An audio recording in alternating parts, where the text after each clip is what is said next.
नमस्कार, India news digital में आपका स्वागत है। मैं हूं सचिन। क्या पुरुष की पुरुष और स्त्री की स्त्री से शादी हो पाएगी भारत में? जी, आपने ठीक सुना।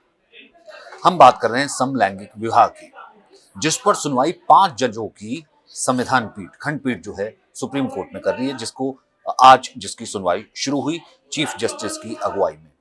दरअसल ये पूरा मामला क्या है? पिछले साल 14 दिसंबर को 2 पेंडिंग याचिकाओं पर केंद्र का जवाब मांगा था सुप्रीम कोर्ट ने, जिसमें 2 याचिकाओं में ये कहा गया था कि समलैंगिक विवाह की मान्यता जो है वो उनकी मांग स्वीकार की जाए। फिर उसके बाद 25 नवंबर को 2 अलग-अलग जोड़ों ने याचिका डाली थी सुप्रीम कोर्ट में कि आप अपने अधिकारियों को ये निर्देश दें कि हम शादी करना चाहते हैं, हम शादी कर रहे हैं, हम समलैंगिक हैं, स्पेशल मैरिज एक्ट में हमें रजिस्टर्ड करें। तो उस वक्त भी केंद्र सरकार को पूछा कि आपका इसके ऊपर क्या टेक है।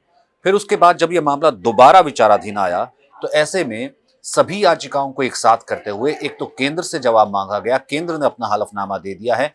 वहीं दूसरी तरफ इनका पक्ष सुनने के लिए, जिसमें LGBTQ पूरे पक्ष का सुनने के लिए पक्ष कि क्या यह संभव है, क्या ऐसा किया जा सकता है, क्या उन्हें अधिकार दिया जा सकता है, क्या कानूनी मान्यता दी जा सकती है, क्या समलैंगिकों को यानी कि पुरुष को पुरुष, स्त्री से स्त्री की शादी की मान्यता दी जा सकती है के ऊपर सुनवाई की जाए।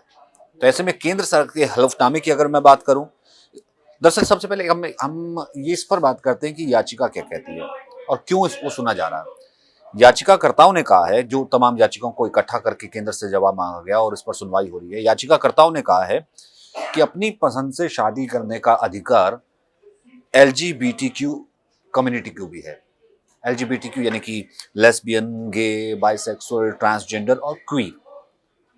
क्योंकि आपको याद होगा 377 जब थी उसको डीक्रिमिनलाइज किया गया था, उसके बाद से जो ये मूवमेंट, ये मांग उठने लग गई थी कि LGBTQ कम्युनिटी को विवाह की इजाजत दी जाए और उसके रजिस्ट्रेशन की इजाजत दी जाए। तब ये याचिकाएं कोर्ट में जाती हैं। तो याचिकाकर्ता जितने हैं वो ये कोर्ट में कह रहे हैं कि ये उनका मौलिक अधिकार है, वो भी अपने पसंद के व्यक्ति या अपने पसंद के मैच के साथ तो शादी कर सकते हैं जैसे कि बाकी लोग कर सकते हैं, और उनकी शादी को भी रजिस्टर्ड होना चाहिए, उनको भी बिल्कुल वैसी राइट्स मिलने चाहिए जैसे बाकी एक मैरिड मैन या मैरिड वुमन को मिलते हैं। अगर नहीं मिलते हैं, जो कि अभी हमारी शादी रजिस्टर्ड नहीं है, तो हमारे एक मौलिक अधिकार, संवैधानिक अधिकार का हनन है। केंद्र ने इसमें हलफनामा दिया और केंद्र ने इसे बिल्कुल सीधे तौर पर नकार दिया कि ऐसा कोई भी फैसला या फिर किसी भी ऐसे फैसले को रिकॉग्नाइज करना चाहिए या कैटर करना चाहिए कि केंद्र सरकार इस विवाह के पक्ष में बिल्कुल नहीं है। यानी कि केंद्र सरकार समलैंगिक विवाह के पक्ष में बिल्कुल नहीं है। केंद्र सरकार ने अपने हलफनामे में तर्क क्या दिए हैं? केंद्र सरकार ये तर्क देती है कि 377 जब डीक्रिमिनलाइज किया गया था, इसका मतलब ये नहीं था कि आप एक दूसरे से विवाह को अपना मौलिक अधिकार बनाने लगे। दूसरा ये कहा गया कि परिवार की एक परिभाषा है, पति है, पत्नी है और उसके बाद बच्चे हैं, उसे परिवार कहा जाता है। ये परिवार की परिभाषा के विपरीत है, उस अवधारणा के विपरीत है कि अगर कोई पुरुष पुरुष से कर लेता है शादी, कोई गे पुरुष से शादी कर लेता है, कोई लेस्बियन स्त्री से शादी कर लेती है, तो वो जो परिवार की अवधारणा है वो उसके विपरीत है, क्योंकि पति और पत्नी की एक अवधारणा है, फिर उसके बाद बच्चों का रोल आता है, लेकिन ये उसके विपरीत है। और कानून में, मैरिज एक्ट में पति और पत्नी दोनों के जो कानूनी हक हैं वो डिफाइन है।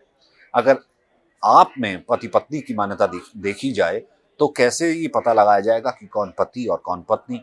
फिर इसमें भी पेंच फंसेगा कि ऐसा है कि प्रॉपर्टी का राइट किसका होता है, कौन किसे जो है वो राइट दिया जाए, किसे ना राइट दिया जाए।